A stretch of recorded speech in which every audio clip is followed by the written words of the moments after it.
schedule today. Charles and I were engrossed in a deep conversation about something other than poll results, which is hard to believe.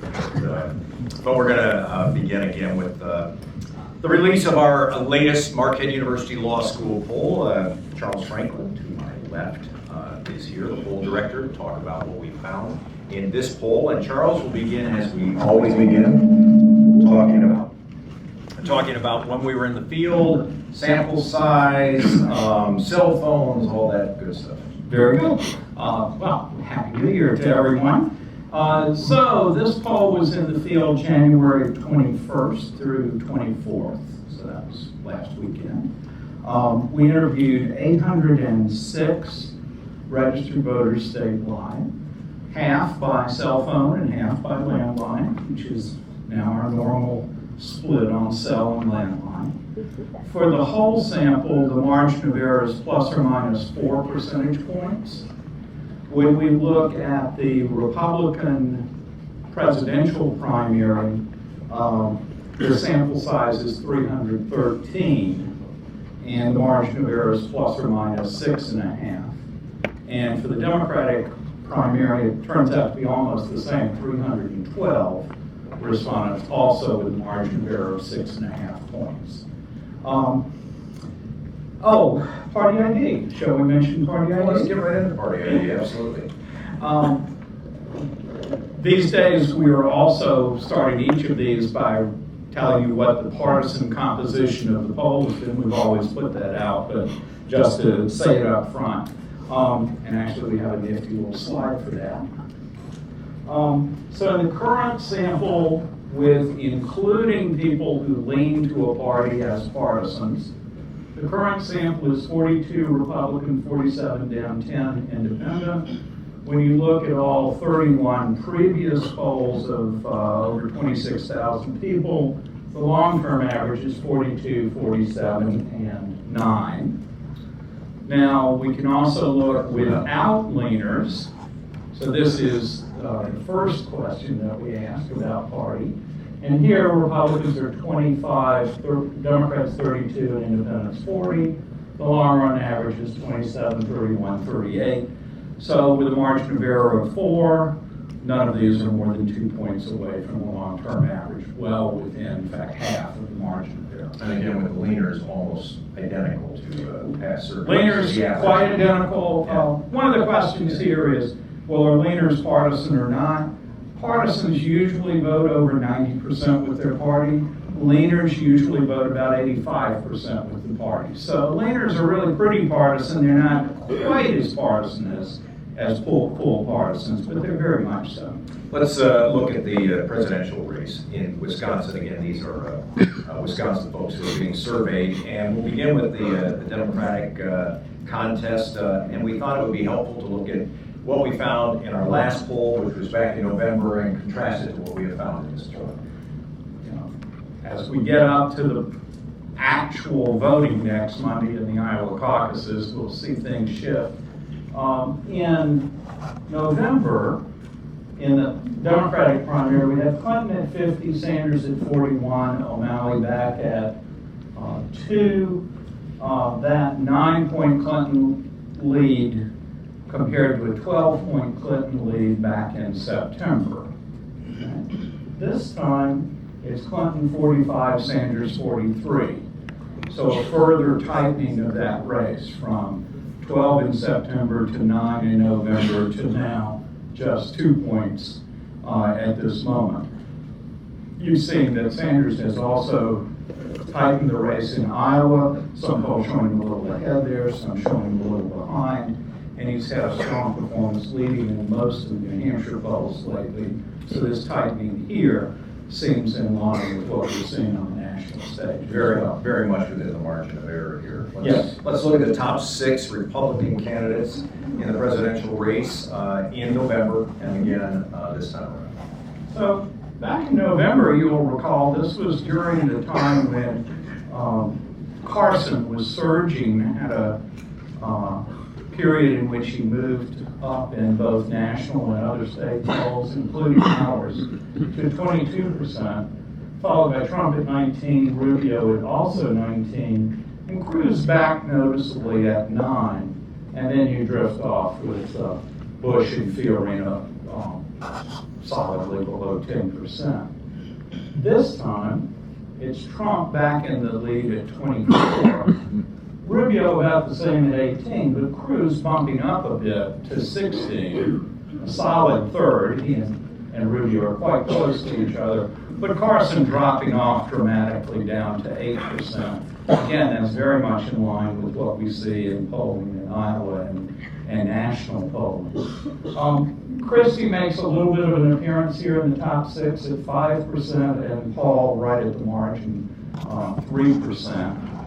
If we go down to the remainder of the field, Fiorina's also at 3, Kasich at 2. Bush down at 2 is kind of notable in that it's in line with what we've seen all year in our polling of him starting strong but falling off and now falling off to a quite low level. Huckabee at 1 and Santorum didn't get any support in our latest poll. The other big race in November of this year will be the contest for U.S. Senate in Wisconsin, the rematch between Russ Feingold and Ron Johnson. Senator Feingold was with us a couple of days ago. Senator Johnson will be here a week from tomorrow. Charles, let's begin again by providing some context here, what that race looked like in November, and then we can look at what it looks like today. So, this race has seen numbers sort of like this for a while. Feingold at 49, Johnson at 38, 14% undecided, won't vote, something else. When we come to this month, very little change. Feingold now at 50, Johnson at 37. So that's just a point or two difference for each of them. And if you look at the trend over the year, starting with that first data point is in April of 2015 when we first started asking about the race. I think you can see obviously how flat the blue and red lines are. There's pretty consistently Feingold is near 50 plus or minus a couple. Johnson's near 39 or so, maybe 40 plus or minus a couple, with about a 10 or 11 point gap that's been consistent through the year. There's really no evidence here that voters are focusing in or beginning to make up their minds or certainly changing their minds on this race yet. Earlier, we asked who people would vote for in the election today, but we asked them another question, and that is who they expected to be the party nominee, who they expected to be the GOP nominee, and who they expected to be the Democratic nominee. Interesting answer. Yeah. And the motivation for this question is we always see this in election years. We see all the polling, we see changes in momentum, who's up, who's down, and then voters actually start showing up at the polls. And people drop out of the race pretty quickly. Voters shift their expectations. So we're asking this question this time to show you the baseline before people show up Monday night in Iowa. When we ask this the next time, we will have had some of those events behind us. We'll see how this is shifting over the course of the year, leading up to the point where we finally get a nominee. And the question specifically says, regardless of who you personally support, who do you think is most likely to win the nomination? So, with that as background, Trump is the solid leader now at 49%, believing he's most likely to win, with Cruz at 20 and Rubio dropping back to 10. Notice how that compared with our ranking on who do you prefer, in which Rubio and Cruz were quite close together, but in the expectation of, and Rubio slightly ahead, but in the expectation of who's likely to win, you see quite a gap there, and then it drops off very dramatically to those with 2% and 1% chances. And for the Democrats? And for the Democrats, still a substantial advantage for Clinton at 65%, thinking she's likely to win, but 27% for Sanders. Again, this is one that we might see change either direction. If Sanders does well in Iowa and New Hampshire, you might see this start to shift. Conversely, if Clinton wins one or both of those, you might see her expectation rise. So this will be the fun thing to look at in February when we get our next look at these data, just how have people changed their expectations about the race. We wanted to walk through, as we often do, some hypothetical head-to-heads in the presidential race, and it's important to point out here that we'll be looking at the top 2 Democratic candidates against the top 3 Republican candidates in our polling, Charles. Right. So what you just saw, Clinton the most expected Democratic nominee, Trump the most expected Republican nominee. So how does that match look? Clinton 47, Trump 38. So a 9-point Clinton advantage there. What about versus Sanders, though? 52-34, an 18-point advantage for Sanders. This is something that you'll see with the next couple as well, and that we saw last time, is that Sanders is running stronger by at least a bit, and sometimes, like in this case, quite a bit, in head-to-heads against Republican candidates compared to Clinton. If we go to Clinton versus Cruz, Clinton has a 1-point advantage over Cruz, but Sanders has a 12-point advantage. If we look at Clinton versus Rubio, Clinton's up by 1 here. Rubio was up by 1 last time, not a significant change. They're basically tied. But Sanders has a larger 9-point advantage. Well, 11, can't do my arithmetic. 11-point advantage. So here you see Sanders consistently performing better. If you look at the data a little more carefully, what's clear that's going on is Clinton and Sanders perform equally well, or Clinton even a shade better among the strongest Democratic identifiers. But Sanders does a little better among leaning Democrats, but then he does considerably better among independents. And, maybe paradoxically, Sanders does better than Clinton in winning over leaning Republicans. Now the question is that real, or is it because about 20% of our samples say they still don't know enough about Sanders to have an opinion about it? But when asked to choose in these hypothetical matchups, they know that, well, he's running against Hillary Clinton, maybe I like him. So there's this question of, is this, ideology? Is it likability, because Sanders has a better net favorability than Clinton, or than most of the other candidates? But it does seem clear that what's driving this advantage right now is Sanders capitalizing on a stronger advantage, stronger showing among independents, and to a lesser extent even among leaning Republicans. And we encourage you to take a closer look at the poll. We do ask favorability questions about the presidential candidates. Charles touched on that. And interestingly, it shows that both for Hillary Clinton and Donald Trump, they're well underwater on that question. I'll just put it that way. They have some work to do in terms of favorability ratings in this state. Speaking of favorability, Charles, we asked that question about Senator Johnson and Senator Feingold. Let's begin with Ron Johnson's favorability back in November, our last poll. So with Senator Johnson, he's been a bit underwater, a little more unfavorable than favorable. In November, that was 27-38. But the more striking thing was the not heard plus the don't know, which was 35% last time.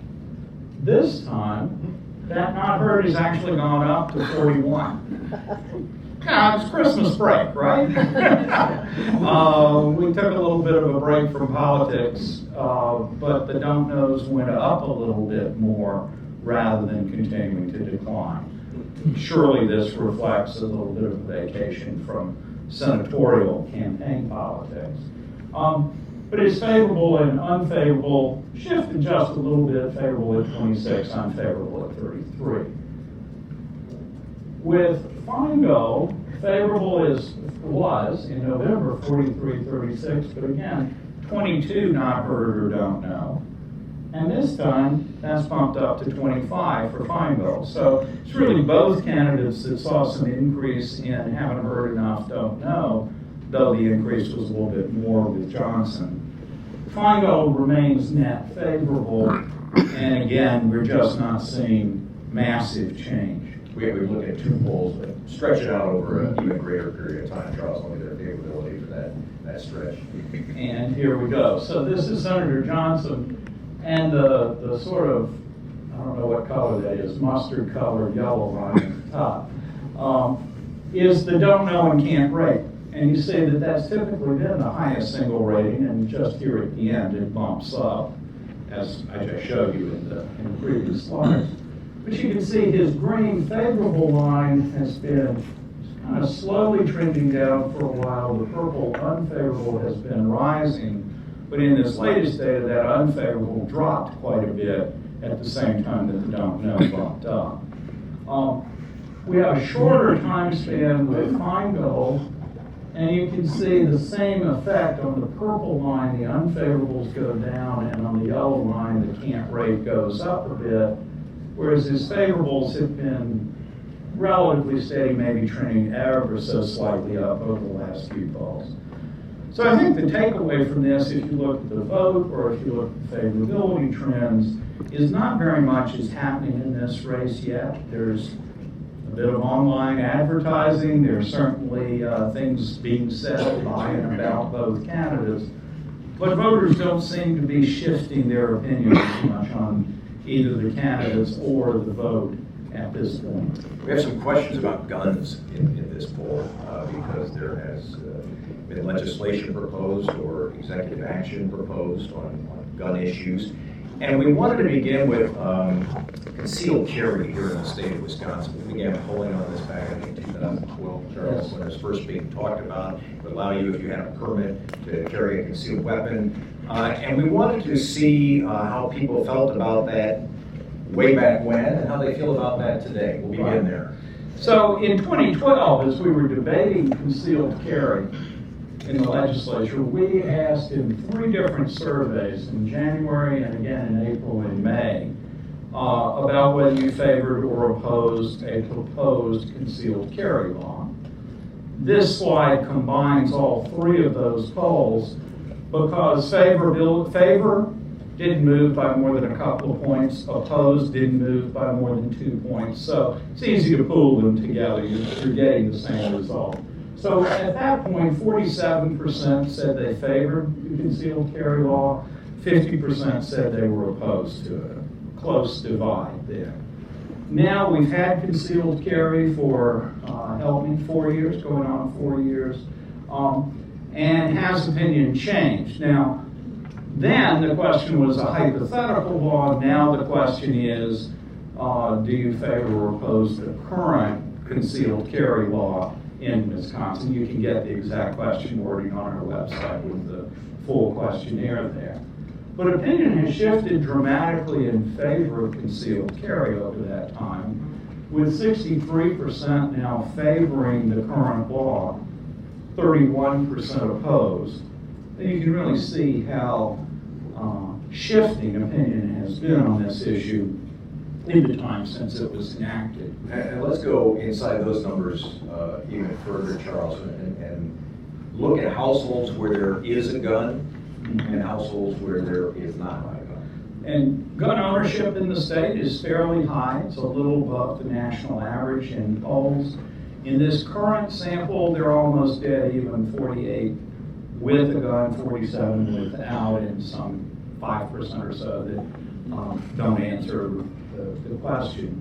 That's a shade higher than our long-term average on this, which has been more like 43 or 44 with a gun. But it's within the range of what you might expect for variation from sample to sample. So the main point is when we look at gun households and non-households, we're looking at roughly equal size groups in the state. So of those with a gun in the household, 80% favor the current concealed carry bill. Of those without a gun, it's again a fairly even split, slightly more opposition, 47, to support, 43. But you can see the very, very strong support among gun households and the split decision, if you will, among non-gun households.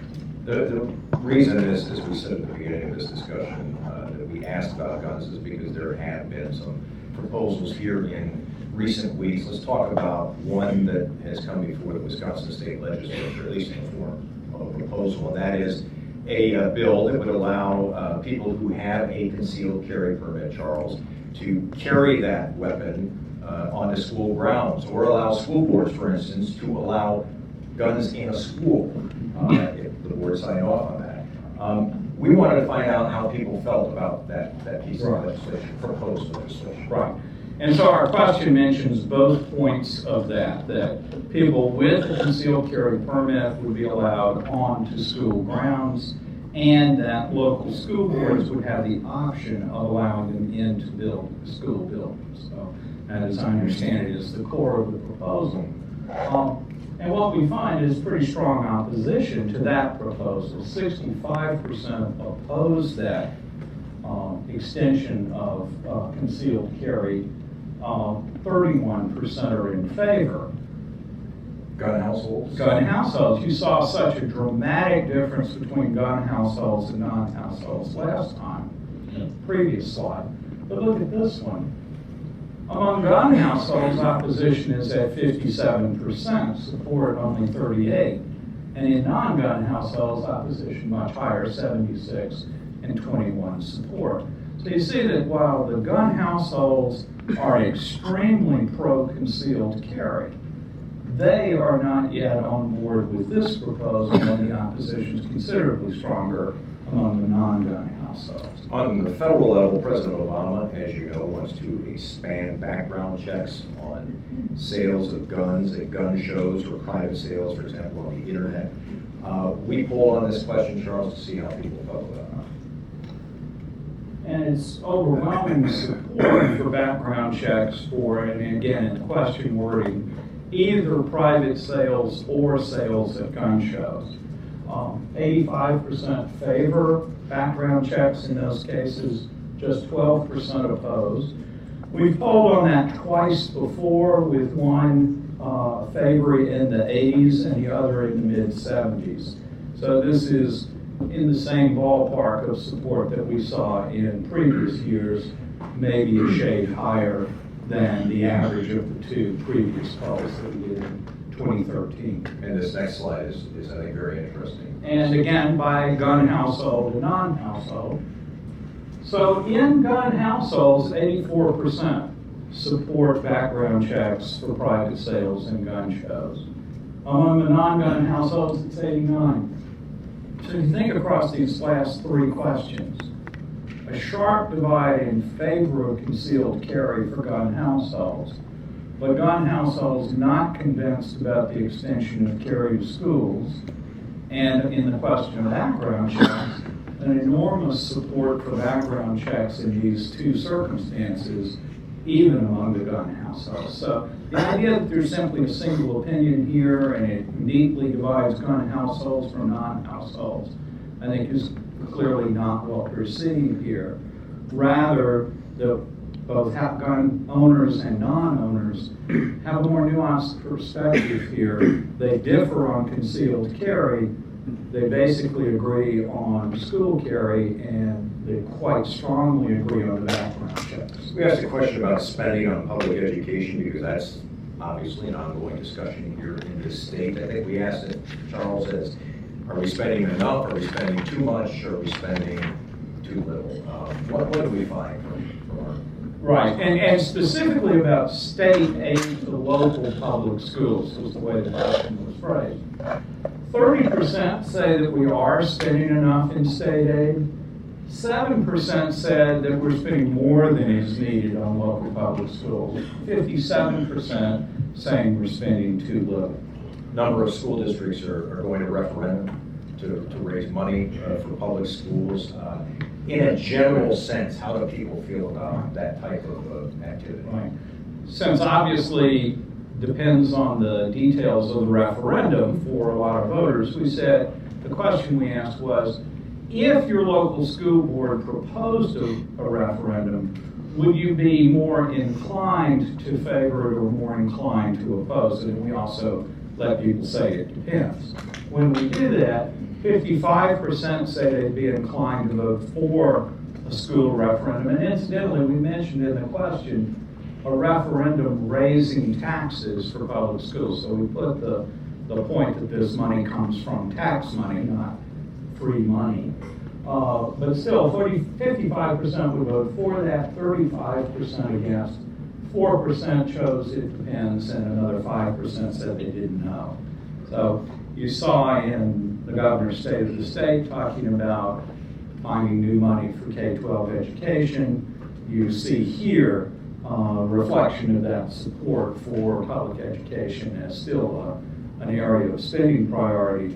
And if we go back to the budget that was passed last year, the pushback against further cuts to K-12 education, which did get removed from the governor's original budget. One of the things we try to do consistently throughout the polling project here at the law school is find out how people in the state feel about the state of the economy. And we're going to run through a few Q&As on that, Charles. And let's go back to, what is it, April 2015? Let's go back to there and begin to look at how people felt the economy was performing and how it would perform. The reason to go into April is we didn't do a January poll last year.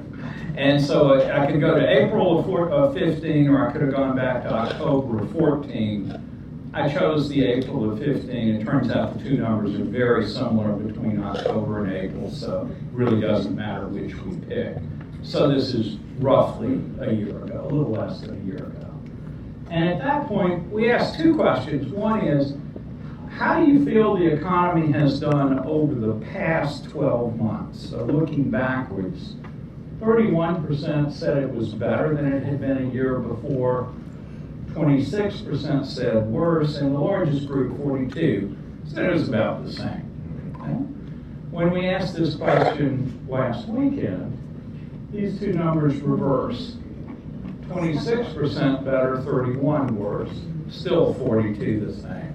So each of those has shifted. Better is down 5 points, worse is up 5 points.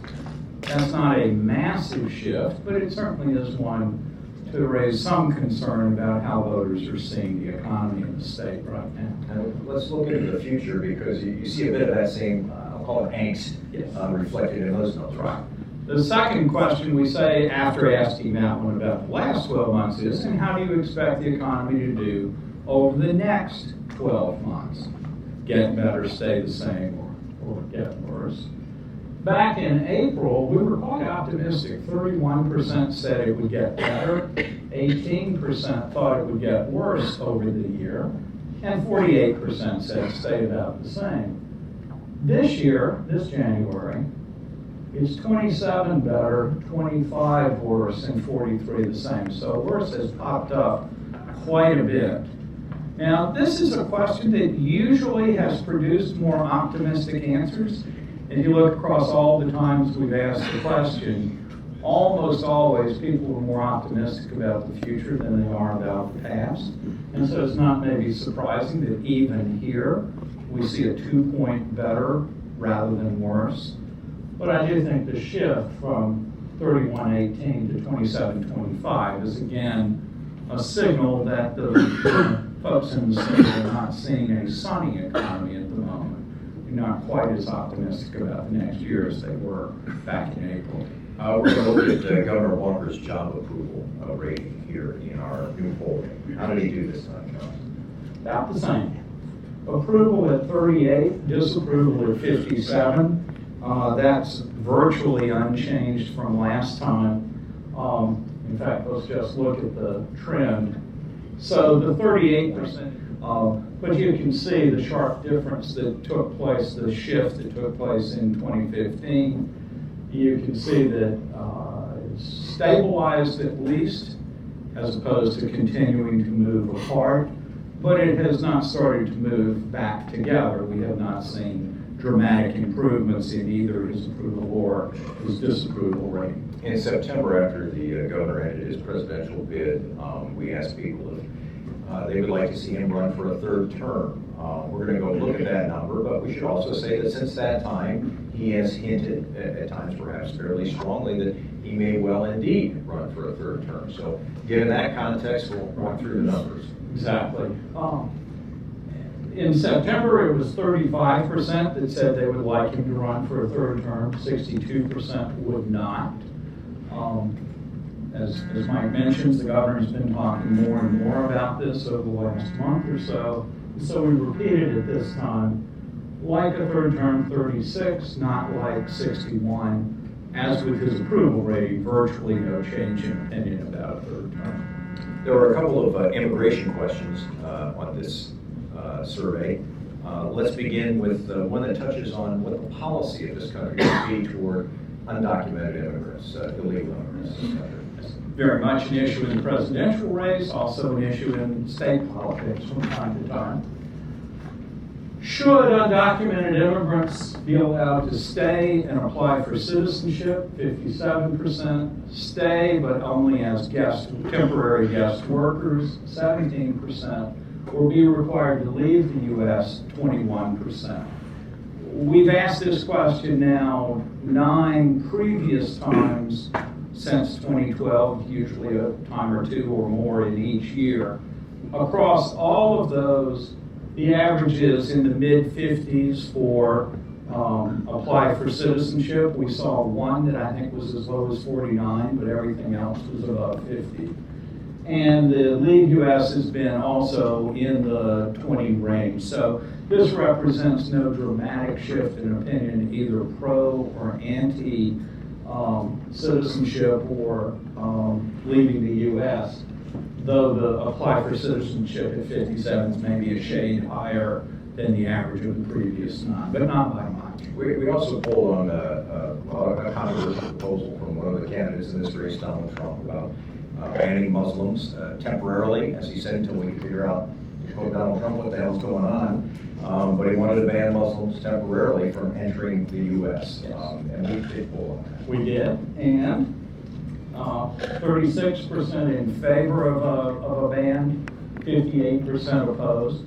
This again is in keeping with most national polling on this question, which has also shown a fairly substantial majority opposed to a ban on Muslims entering the country. In our case, we specifically said Muslims from other countries entering the U.S. because there's been some shifting in the definition of what that proposal would be like. We want to spend a few minutes on water-related issues, and the law school has brought an attorney, Dave Strickling, on board here, who will be working on water and public policy issues. It's an important issue to this community based on the water initiative that's occurring here. So we decided let's find out what people think about some of the key water issues in the state. And Charles, let's begin by asking folks a very simple question about whether or not there's contaminated water in the county where they live. Yeah. Have you heard any reports of contaminated water, drinking water in your county in the last 2 years, was the way we phrased this, because there have been various reports of problems in some places. Only 9% say that they know of such a report in their area, in their county. 86% say they have not. So there seems to be some awareness or some concern about it. We can't validate whether there actually has been any problem, and so this is what people perceive is the situation in their county. We asked all of our state respondents whether or not they had heard of the radium problems in the water supply in Waukesha County. Have they heard about that? Some had. 27% have heard of the issue, 72% have not. If you don't live in this media market, if you're not living in Waukesha for that matter, you can understand why folks might not be as aware of the issue. But still, it's just a quarter of the public that knows about this fairly substantial problem in our second fastest growing county in the state. So it's a reasonable thing to be concerned about the economic implications as well as the public health implications. And you mentioned awareness by media market. Right. Let's take a look at that. So we're going to break this down in a couple of ways. The Milwaukee media market is basically all of southeastern Wisconsin. Okay, it's not just Milwaukee County or Waukesha County.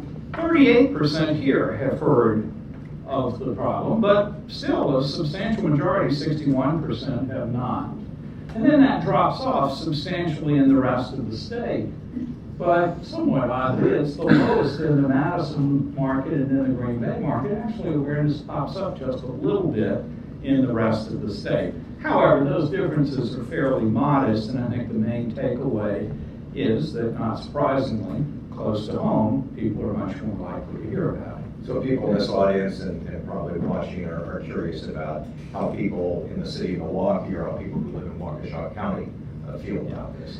And that's such an obvious question that I decided to go ahead and show it to you, but I have to warn you that the sample sizes are small, right? Because we're in a statewide sample. So the margin of error just for the city of Milwaukee alone, not for the rest of the poll, but just for the Milwaukee sample, is plus or minus 12 percentage points. And for people who live in Waukesha County, it's plus or minus 14 percentage points. So you should take these with a caution and a grain of salt, because the margin of error is large simply because there are small samples in those two. Still, it's interesting. Have you heard about the problem? Only a quarter of Milwaukee City residents have heard. 62% of Waukesha County residents have heard. So I think even with an allowance for the margin of error, these are not surprising differences, right?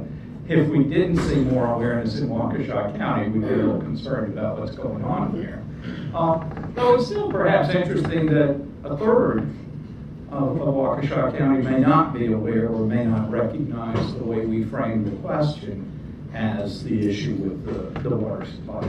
And of course, it's the city of Waukesha issue, so people that live in other cities in the county may not be as aware. So clearly we're asking about this because there is a request right now by the city of Waukesha to divert Lake Michigan water to Waukesha and surrounding communities because of concerns about radium in the water or groundwater tables. The water in Waukesha would then go back into the Root River in Racine County. But it's a proposal that has definitely people who support it and people who don't. How do the people of the state feel about this, at least based on what they know? Right. On balance, opposed. 34% favor the diversion and 51% statewide opposed. So, you know, that's the division. I should say, we did not try to supply a lot of detailed information about how clean would the river be, would the water be, how would it be diverted through Racine. There are a variety of complicated issues here that we simply didn't go into. We tried to explain the nature of the problem and why Waukesha wants to solve it this way, and we, as you saw, gave the people the option of support the diversion or require the city to seek other alternatives to solve the water problem. Any significant difference in how people feel about this depending on where they live in the state? Yes, a bit, as you'd expect. Again, in the Milwaukee area, there's still net disapproval or opposition, but 40% support the diversion, 48% are opposed. And then in the rest of the state, support is somewhat less. You can see it's a little bit higher in Green Bay and a bit lower in Madison and in the rest of the state, which the rest of the state is both the western edge of the state all the way up through the northwest, including Wausau and up to Superior. And again, let's look at the smaller numbers, the city of Milwaukee and Waukesha County residents. And you won't be surprised here, again, with the caution that these are small samples, but more opposition in the city, more support in the county. Though again, as we saw earlier, where 35% or so hadn't heard about the issue, even among Waukesha residents, we got about the same percentage in Waukesha County not supporting the diversion. Again, please, lots of uncertainty because of the small sample size on this. We asked a question about the objective. What should be the objective of Great Lakes management? Right. Gave people a couple of different choices. And this in the context of the Great Lakes Compact that gives other states control over it, though again, we didn't try to explain that in our question. But people overwhelmingly prefer managing Great Lakes water for environmental protection. Only a very small percentage, 12%, said that Great Lakes water should primarily be used for economic development purposes. And by media market again? Here, I think I would stress the uniformity across media markets. There's a little bit of variation from market to market, but the overwhelming support for environmental protection first, ranging from 75 to 80, I think is the common thread here, no matter which part of the state you live in. We'll end with a couple of questions about, I guess, the larger issue here and whether or not people believe that the water quality issues that Waukesha faces, for instance, are whether or not there are water quality issues in other parts of the state. Here, reports from Kewaunee County, for instance, Charles. Do people around the rest of the state feel that they face somewhat similar water quality issues? Right. And so the question was, is Waukesha's situation just an isolated incident, or is it something that should be is a concern across the state? And a sizable 72% majority say this is an issue across the state. Only 22% saw it as an isolated issue. We've seen these examples, Kewaunee County here, obviously Flint, Michigan is a major water issue. I saw, unexpectedly to me anyway, the front page of the paper today has a big story on lead pipes here in Milwaukee and what it will take to replace those lead pipes into homes and home drinking water. So this is an issue of water quality which has maybe not risen to the front burner in much of the state or in the states of the country, but we're seeing some examples in Flint and now here in the state that I think does illustrate how these issues can come and how if radium is Waukesha's problem, are lead pipes Milwaukee's problem, or is it really a problem for the entire state? And how do we deal with that and what impact it has on both health and the environment, but also home values and economic development. And do we see any drastic difference in the way people answer that question if you look at it by media market? Not very much. Again, the notion that these are isolated problems or that people perceive them as isolated or not really does not matter very much across the state. We don't seem to have particular hot spots of one region of the state where concern is drastically higher than elsewhere. We're going to take questions in a moment. Before we do that, I did want to just piggyback on what we've been talking about. A week from today, here at Marquette Law School, we'll be having a On the Issues event that will be related to Waukesha's water diversion request. We'll be joined by Waukesha Mayor Sean Riley and also by the Mayor of Racine, John Dicker, who is in opposition to the diversion request. So we hope maybe some of you can join us for that. Having said that, let's take some questions. If you have one and you're at one of these desktops, please press down on the rim, not on the ball, but on the rim, so that we can hear the question. And if you're somewhere where we can't hear you, we have Ryan. We don't need a microphone, do we, Ryan? Okay, good. So please raise your hand if you have a question for Charles. Yes. The question's on the economy, better or worse, the same. Was there a reference to the state economy rather than the national? Right. I'm glad you asked. No, it's the first substantive questions we really ask in the survey after are you interested and are you registered.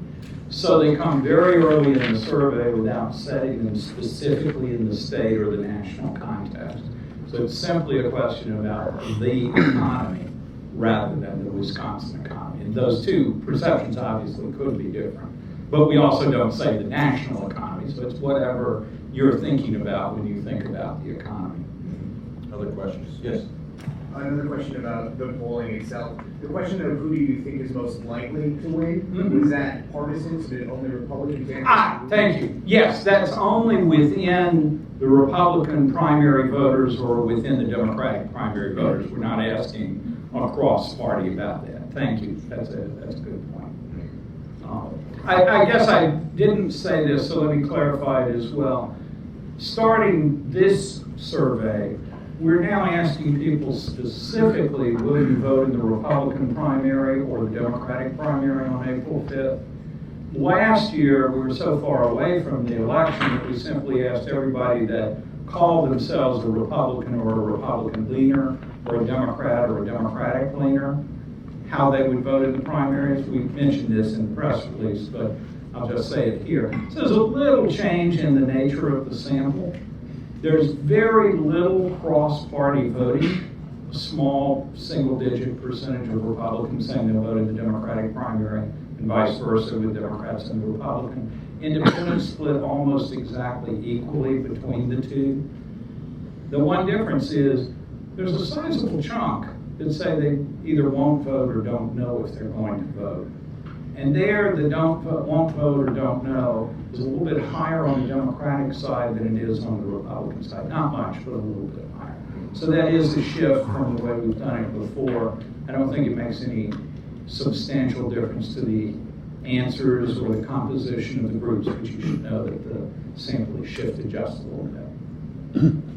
Why is the expectation of an individual as to who's going to be the party's nominee significant, as opposed to the preference that the individual has? Yeah, absolutely. That's a great question. And they're both important, so of course we ask both. We would first ask who are you going to support? Who would you like to vote for? But what those geeky political scientists have looked at is the question of when you have a lot of people in a field, which is obviously more of a Republican issue this year than a Democratic one with just 3 people. The research suggests that for a lot of voters within a party, there are multiple candidates who are broadly acceptable to them. So as the voting process starts moving forward, if I see 3 people that are all not too different from one another, and one of them looks like a better chance to win, we see voters shift to them because they're not giving up very much. And it's not that they're just voting for a winner, but they're trying to support someone who actually has a chance to win, not wasting their vote on only a slightly better candidate. So the theory is that we should see movement towards the more likely candidates as we move forward among those voters that are on the wing of the party that might go to that one, okay? And so that's one thing. The other is just the fun part of it. How do people's expectations change? After Monday night, we will have one caucus in one state, but history shows a lot of scrambling of people's expectations after that first set of votes, and then even more so after New Hampshire a week later. So that's the other motivation, is just to see how people shift their perceptions of who's likely to win and who's not. Thanks for the question. Yes? Can I ask about the methodology of the presidential race matchup? Was that just based on crunching data, or was that an opinion question, and how was that asked? Sure. Well, we asked directly in the election in November if the race is between Hillary Clinton, the Democrat, and Donald Trump, the Republican, who would you vote for? It's as straightforward as that. There's no modeling or anything. So we asked that for Clinton versus Trump versus Cruz and versus Rubio, and then Sanders versus each of those. And we should probably say, Charles, why didn't we ask it for every single one of the Republican candidates? Because we only have so many minutes on the phone with our folks before they begin to lose interest. Yes. So. And as it happens, we got the top 3 candidates here at this point. And so, hence the limitation of how far we go. We have asked other matchups earlier in the year as well, with Carson last time and Bush earlier and so on. So there have been other matchups tested, just not all in a single survey. Yes. Have you ever surveyed how people form their opinions? Is it radio, newspaper, magazines? Yeah, we have not specifically tried to ask how. We have in the past measured how many days a week do you read a newspaper? Do you watch television news? Do you go online for political information? Do you exchange political opinions on Facebook and Twitter and those sorts of things? We did a lot of that in 2012. And it does matter, and it's interesting, but it doesn't drive preference that much. And having done that, we might come back to it at some point. But it's more about the information people have and somewhat less about what their opinions are. So if we know your opinion, if you know you're a very liberal person or a very conservative person, that has a lot more to do with your ultimate opinion than whether you read a whole lot of media or consume much less. With some issues of what do you watch and so on. The Pew Center has done a lot on that. It's very interesting too. Sure. So Bernie Sanders, a lot of his supporters are very young people. Donald Trump, I was reading a report, a lot of his supporters are people who haven't voted in past elections. Have you, or will you, or can you look at the support individually and also the percentage of people who support said candidate that will turn out in that? Right. The problem is always knowing who really will turn out, and that's going to be the fascinating thing just from an observer's point of view on Monday night, is which candidates overperformed their polls, suggesting they were more effective at getting their voters to the poll, to the caucus, and which ones fall short. We've had a lot of journalism reporting about the ground game, the sort of people on the ground turning folks out, who's strong at that, who's weak. But it's still speculation until we actually see people turning out. I don't think likely voter models make very much sense until close to Election Day, but we do have likelihood of voting in the survey this time. It's in the crosstabs that are posted online if anybody wants to go see it. I will say that while the percentages are a little bit different, they don't change the qualitative picture of who's ahead and what the order of the candidates are. And especially for November, it's a fantasy to believe that people today have a really accurate view of whether they will turn out in November. I've started asking the question, first of all, because people want to hear about it, even if I don't think it's a very reliable indicator, but also so we'll see how that changes over the course of the year. We'll get to this in just one moment, but I just want to follow up on your point, Charles, and just have you very briefly address the challenge in Iowa. Yes. You see a lot of polls in Iowa. Everybody and their brother's doing a poll in Iowa. Yes. But that is really a dicey proposition. It's not easy. Yes, every night when I go to bed, I say a little prayer for Ann Seltzer, the big pollster in Iowa. It's been good. She's terrific, and she faces one of the very hardest polling challenges in the world. The turnout for the caucuses will be under 20% in each party. Okay? It is a very small turnout for the caucuses. What's more, people don't realize this, the caucuses are organized by the parties. They're not organized by the state. The Secretary of State doesn't have anything to do with running the caucuses.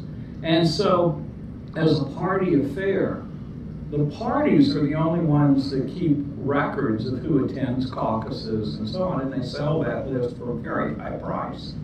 And so as a result, polling actual likely caucus goers is very hard.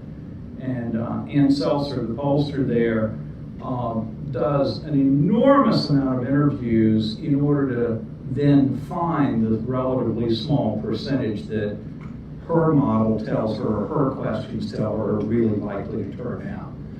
A lot of the other polling you're seeing there is not unlike ours. It's simply dialing random numbers there, asking people if they're going to vote or not, but not having detailed information about their past behavior or so on. So there's a lot of variation in the Iowa polls for how sure we are we're really talking to actual voters. But even in the best of circumstances, that's something really hard to know in a place like Iowa and in a low turnout election like the caucuses. I'm going to go here. Just a quick question, are you polling for any demographics, male, female, age? And if you are you seeing any slight shifting from what you've seen in the past? Yeah. Very, very little. If you want to, you can always download the methodology statement on the website that goes into this in excruciating detail, but I'll give you the quick synopsis of it. We compare our sample based on gender, education, age, region of the state, with data that we know from the census or from the GAB's registration data are what the state really looks like. And we, like every pollster, then weight the data to match those known demographic characteristics. Now, on things like sex, the difference is fairly modest, but young people are hard to get on the phone, even with us calling half cell phones. So we always need to weight up young people by a factor to get them up to their share of the population, and conversely weight down older people who are easier to get. So, but those are normal adjustments to every survey. We do not ever weight the data to match a preconceived partisan balance, and certainly not a preconceived vote balance. And so this is standard. You weight to the demographics, but you don't weight to any of the substantive questions or to partisanship. Yes. I'm sorry, has it shifted? I just updated it from our data from last year to this year, reflecting the latest census data. After all that effort, it changed the results by 1/10 of a percentage point on things. So it's really not a case where we're seeing such rapid demographic change in the state that it makes a big difference from one year to the next. Though if you compare where we are today with where we were 10 or 15 years ago, yes, there has been long-term demographic change. Charles, going back to concealed carry at schools, Yeah. I'm not quite clear. There was a two-way question, wasn't it? Whether it was the school property or the school board's allowing. Right. And the results was, you said at school? I'm sorry. As compared to in school? Right. The